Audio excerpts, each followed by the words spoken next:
한국의 실현왕 윤석열이 대통령으로 한일 관계 개선 기대 높은 일본 미디어. 대단원의 막을 내린 한국 대선 결과는 일본 정부와 일본 미디어에게 한일 관계 개선의 청신호라는 꿈과 희망을 주는 계기가 된 모양입니다. 일본 미디어들은 그동안 지속적으로 문재인 대통령에게 악담을 퍼부었지만 한국 대선 결과에 대해서는 희망 섞인 보도만을 쏟아내고 있습니다. 3월 15일 주간 스파라는 매체 한국의 실현왕 윤석열이 근소한 차이로 대통령에 한일 관계 개선에 기대 높아지다 라는 제목의 기사가 실렸습니다. 어떤 내용의 기사인지 확인해 보겠습니다. 가난한 사람이 유통기한이 지난 음식을 먹을 수 있는 자유를 존중해야 한다. 3월 9일 사상 보기 드문 대접전인 한국 대통령 선거를 제패한 것은 입만 열면 엉뚱한 말을 내뱉는 한국의 실현왕 보수계 야당 국민의힘 윤석열 씨다. 도대체 어떤 인물인가? 한마디로 말하면 세상 물정을 모른다. 서울대 졸업으로 9번째 사법시험에서 간신히 합격해 검사가 되었다. 박근혜 등 역대 대통령을 체포해온 대단한 솜씨이지만 그 세계밖에 모른다. 육체 노동은 아프리카에서 하는 것 일주일에 120시간 일할 수 있게 해야 한다 등 인권의식 이전의 수준. 국민은 폐색감에서 정권 교체를 선택했을 뿐이라고 한국 미디어 관계자는 말한다. 다만 한일 관계에 있어서는 천재 이루 기회라고 지적하는 것은 코리아 리포트 편집장인 변진일 씨다. 한국에서는 반일이 표가된다. 그런데도 윤 씨는 대선 중에도 반일 감정을 정치적으로 이용하지 않는다며 무척 일본에 신경을 썼다. 대통령 취임 후 첫 방문지는 미국, 다음으로 일본을 꼽는다. 그러나 의회의 다수파는 격렬한 선거를 치러온 더불어민주당. 정책 결정이 지연되고 지지율이 떨어지면 2012년에 독도에 상륙한 이명박 대통령처럼 반일 카드를 들고 나올지도 모른다. 그때부터 한일 관계는 이상해졌다. 오사카 출신으로 친일이었던 이명박 씨의 독도 상륙은 지지율 저하만이 원인은 아니다.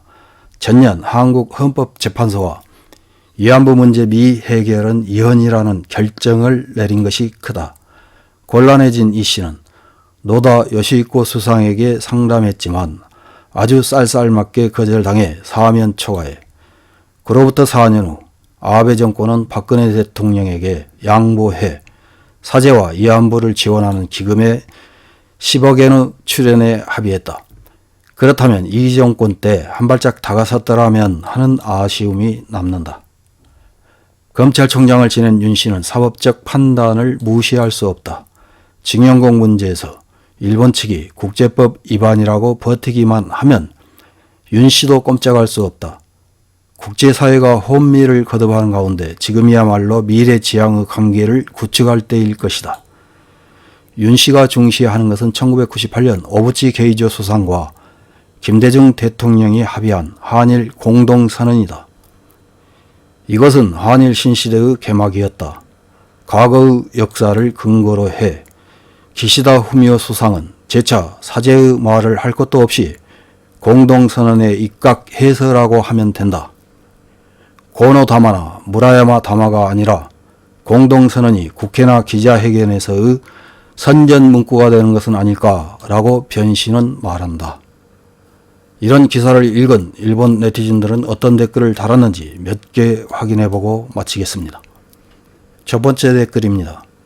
반일은 한국 경제에 있어서 좋은 정책이 아닌 것을 젊은 한국인들은 이해하고 있다. 그러나 그것을 말해버리면 한국에서는 생활할 수 없다. 반일 정책을 하는 나라를 우호국이라고 몇 년 전까지 말했던 일본도 나쁘다. 이웃나라라서 사이좋게 지내는 의미도 없고 전쟁은 이웃나라와 일어나는 것이다. 다음 댓글입니다. 누가 대통령이 되든 중우정치의 대표자이므로 일본에 대해서는 기본적으로 반일이고 상업적으로는 용일이다. 일구이연이라 신빙성은 없습니다. 긴 안목으로 지켜볼 뿐입니다. 다음 댓글입니다. 좋은 기회이기 때문에 고노 무라야마 다마는 즉각 철회하고 지금까지의 합의, 조약의 완전한 이행과 무례에 대한 사죄를 요구하면 된다. 안 되면 제재합시다. 다음 댓글입니다.